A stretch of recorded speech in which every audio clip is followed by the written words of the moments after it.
معزز ناظرین کرام، السلام علیکم ورحمۃ اللہ تعالی وبرکاتہ۔ اللہم لک الحمد سرمدن صلی علی حبیبک المصطفیٰ وآلہ وصحبہ ابدا۔ بسم اللہ الرحمن الرحیم۔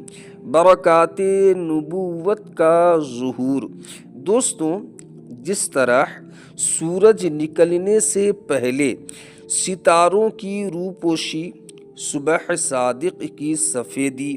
شفق کی سرخی سورج نکلنے کی خوشخبری دینے لگتی ہے، اسی طرح جب آفتاب رسالت کے طلوع کا زمانہ قریب آ گیا تو اطراف عالم میں بہت سے ایسے عجیب عجیب واقعات اور خوارق عادات بطور علامات کے ظاہر ہونے لگے، جو ساری کائنات کو جھنجھور کر یہ بشارت دینے لگے کہ اب رسالت کا آفتاب اپنی پوری آب و تاب کے ساتھ طلوع ہونے والا ہے۔ چنانچہ اصحاب فیل کی ہلاکت کا واقعہ، ناگہاں باران رحمت سے سرزمین عرب کا سرسبز و شاداب ہو جانا اور برسوں کی خشک سالی دفع ہو کر پورے ملک میں خوشحالی کا دورہ ہو جانا، بتوں کا منہ کے بل گر پڑنا، فارس کے مجوسیوں کی 1000 سال سے جلائی ہوئی آگ ایک لمحہ میں بجھ جانا، کسریٰ کے محل کا زلزلہ اور اس کے 14 کنگڑوں کا منہدم ہو جانا، ہمدان اور قم کے درمیان 6 میل لمبے چوڑے بحرائے سعدہ کا یکایک بالکل خشک ہو جانا، شام اور کوفہ کے درمیان وادی سماوا کی خشک ندی کا اچانک جاری ہو جانا، حضور صلی اللہ علیہ وآلہ وسلم کی والدہ کے بدن سے ایک ایسے نور کا نکلنا جس سے بصرہ کے محل روشن ہو گئے۔ یہ سب واقعات اسی سلسلہ کی کڑیاں ہیں جو حضور علیہ الصلاۃ والتسلیمات کی تشریف آوری سے پہلے ہی مبشرات بن کر عالم کائنات کو یہ خوشخبری دینے لگے کہ مبارک ہو وہ شاہ پردے سے باہر آنے والا ہے، مبارک ہو وہ شاہ پردے سے باہر آنے والا ہے، گدائی کو زمانہ جس کے در پر آنے والا ہے۔ حضرات انبیاء کرام علیہم السلام سے قبل اعلان نبوت جو خلاف عادت اور عقل کو حیران میں ڈالنے والے واقعات صادر ہوتے ہیں، ان کو شریعت کی اصطلاح میں ارہاس کہتے ہیں، اور اعلان نبوت کے بعد انہی کو معجزہ کہا جاتا ہے۔ اس لیے مذکورہ بالا تمام واقعات ارہاس ہیں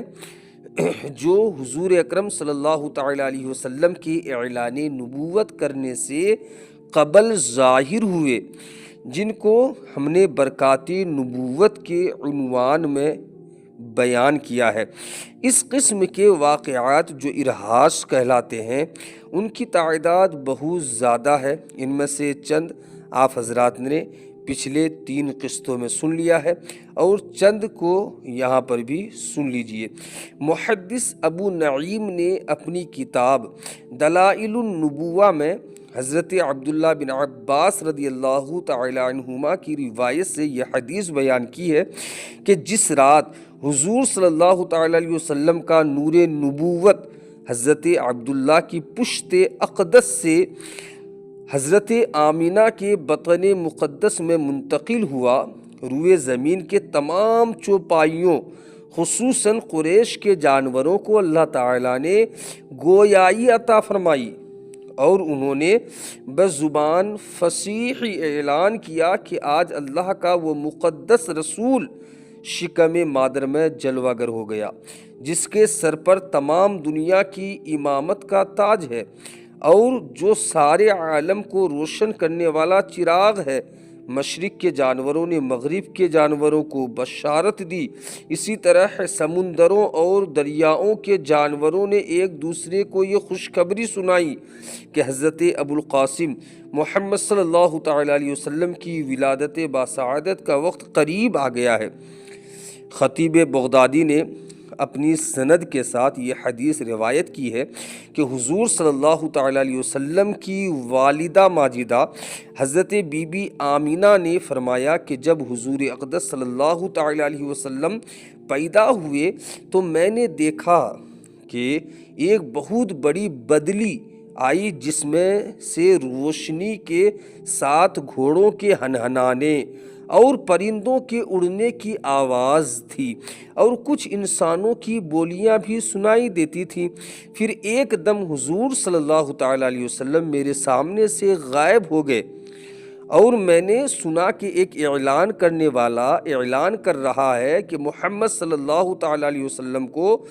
مشرق و مغرب میں گشت کرواؤ اور ان کو سمندروں کی بھی سیر کراؤ تاکہ تمام کائنات کو ان کا نام، ان کا حلیہ، ان کی صفت معلوم ہو جائے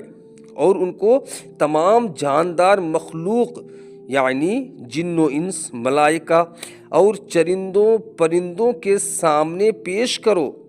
اور انہیں حضرت آدم علیہ السلام کی صورت، حضرت شیس علیہ السلام کی معرفت، حضرت نوح علیہ السلام کی شجاعت، حضرت ابراہیم علیہ السلام کی خلت، حضرت اسماعیل علیہ السلام کی زبان، حضرت اسحاق علیہ السلام کی رضا، حضرت صالح علیہ السلام کی فصاحت، حضرت لوط علیہ السلام کی حکمت، حضرت یعقوب علیہ السلام کی بشارت، حضرت موسیٰ علیہ السلام کی شدت، حضرت ایوب علیہ السلام کا صبر، حضرت یونس علیہ السلام کی طاعت، حضرت یوشع علیہ السلام کا جہاد، حضرت داؤد علیہ السلام کی آواز، حضرت دانیال علیہ السلام کی محبت، حضرت الیاس علیہ السلام کا وقار، حضرت یحییٰ علیہ السلام کی عصمت، حضرت عیسیٰ علیہ السلام کا زہد عطا کر کے ان کو تمام پیغمبروں کے کمالات اور اخلاق حسنہ سے مزین کر دو۔ اس کے بعد وہ بادل چھٹ گیا۔ پھر میں نے دیکھا کہ آپ ریشم کے سبز کپڑے میں لپٹے ہوئے ہیں اور اس کپڑے سے پانی ٹپک رہا ہے اور کوئی منادی اعلان کر رہا ہے کہ واہ واہ، کیا خوب، محمد صلی اللہ تعالیٰ علیہ وسلم کو تمام دنیا پر قبضہ دے دیا گیا اور کائنات عالم کی کوئی چیز باقی نہ رہی جو ان کے قبضہ اقتدار و غلبہ اطاعت میں نہ ہو۔ اب میں نے چہرہ انور کو دیکھا تو 14ویں کے چاند کی طرح چمک رہا تھا اور بدن سے پاکیزہ مشک کی خوشبو آ رہی تھی۔ پھر 3 شخص نظر آئے، ایک کے ہاتھ میں چاندی کا لوٹا، دوسرے کے ہاتھ میں سبز زمرد کا تشت، تیسرے کے ہاتھ میں ایک چمکدار انگوٹھی تھی۔ انگوٹھی کو 7 مرتبہ دھو کر اس نے حضور صلی اللہ تعالیٰ علیہ وسلم کے دونوں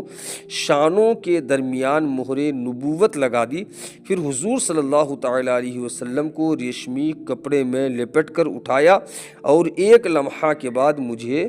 سپرد کر دیا۔ استغفر اللہ ربی من کل ذنب واتوب الیہ وآخر دعوانا الحمدللہ رب العالمین۔ دوستوں، اس کے آگے کی باتیں میں انشاءاللہ العزیز آپ کو اگلے قسط میں یعنی 5ویں قسط میں بتانے کی کوشش کروں گا۔ جب تک آپ حضرات سے ایک مؤدبانہ اور مخلصانہ میری گزارش ہے کہ آپ حضرات نے اگر اب تک ہمارے چینل HQ ارشد رضا رضوی کو سبسکرائب نہیں کیا ہے، چینل کو سبسکرائب کر لیں، اس بیان کو شیئر کر کے دوست و احباب تک بھی پہنچا دے تاکہ ہر کوئی حضور صلی اللہ تعالیٰ علیہ وسلم کے سیرت کو سنے اور اس سے آگاہ ہو، حضور صلی اللہ تعالیٰ علیہ وسلم سے محبت میں اضافہ ہو۔ آپ حضرات جو ہے تو ہمارے ساتھ جڑے رہیں، آگے اس کی باتیں جو ہے تو میں انشاءاللہ العزیز سیرت مصطفیٰ پر بیان کرتا رہوں گا۔ اگر آپ لوگوں نے ساتھ دیا اور زندگی نے وفا کی تو حیات باقی رہی تو انشاءاللہ العزیز اگلی بیان میں ملاقات ہوگی۔ السلام علیکم ورحمۃ اللہ تعالی وبرکاتہ۔